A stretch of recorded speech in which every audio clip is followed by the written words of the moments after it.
రంజాన్ పురస్కరించుకుని నూతన దంపతులు 3 ఆశ్రమాలలో అన్నదానం చేశారు. జంగారెడ్డిగూడెం మండలానికి చెందిన షేక్ అయాన్ ఫాతిమున్నీసాలకు ఇటీవలే వివాహమైంది. జంగారెడ్డిగూడెంలో అమ్మ ప్రేమ ఆదరణ పిల్లల ఆశ్రమం, దీవెన చిల్డ్రన్ హోమ్, సీతా మహాలక్ష్మి వికలాంగుల వృద్ధుల ఆశ్రమం నందు అన్నదానం చేసి దాతృత్వాన్ని చాటారు.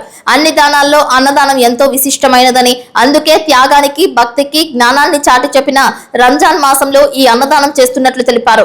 వివాహమైన సందర్భంగా సీతా మహాలక్ష్మి వృద్ధుల ఆశ్రమానికి గతంలో ఆర్థిక సహాయం సైతం అందజేసిన షేక్ అయాన్ ఫాతిమున్నీసాలు దీవెన చిల్డ్రన్ హోమ్ లోని 10వ తరగతి విద్యార్థులకు అవసరమయ్యే పరీక్ష కిట్లను బహుకరించారు. హోంలోని విద్యార్థులందరికీ పండ్లు బహుకరించారు. ప్రతి ఒక్కరూ వివాహాది శుభ కార్యక్రమాలకు ఇటువంటి ఆశ్రమంలో ఏదొక కార్యక్రమం నిర్వహించి వారి వృద్ధి తోడ్పాటునివ్వాలని అయాన్ ఫాతిమున్నీసా దంపతులు కోరారు. ప్రత్యక్షంగా అయాన్ ఫాతిమున్నీసా దంపతులు ఈ కార్యక్రమంలో పాల్గొనలేకపోయినప్పటికీ Jangareddygudem city digital network city cable reporter Nagasuri Balasubrahmanyam ఆధ్వర్యంలో ఈ కార్యక్రమం నిర్వహించడంపై ఆశ్రమ నిర్వాహకులు హర్షం వ్యక్తం చేశారు. తమ ఆశ్రమంలో అన్నదాన కార్యక్రమానికి ఆర్థిక సహాయం చేసిన అయాన్ ఫాతిమున్నీసాలు సంపూర్ణ ఆరోగ్యంగా ఉండాలని, మరింత ఉన్నత స్థానానికి ఎదగాలని ఆకాంక్షించారు. ఈ కార్యక్రమంలో Raj news channel staff reporter Marri Kiran Kumar తదితరులు పాల్గొన్నారు.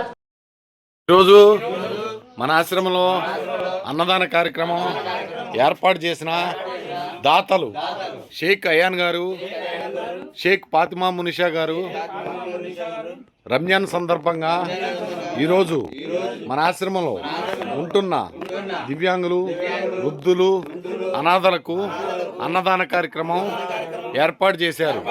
షేక్ అయాన్ గారు, షేక్ ఫాతిమా మునిషా గారు ఇలాంటి అన్నదాన కార్యక్రమాలు మరెన్నో జరపాలని, నిండు నూరేళ్లు ఆయురారోగ్యాలు ఐశ్వర్యాలతో వారు, వారి కుటుంబ సభ్యులు చల్లగా ఉండాలని మనస్ఫూర్తిగా మా అందరి తరపున దేవుణ్ణి కోరుకుంటున్నాము.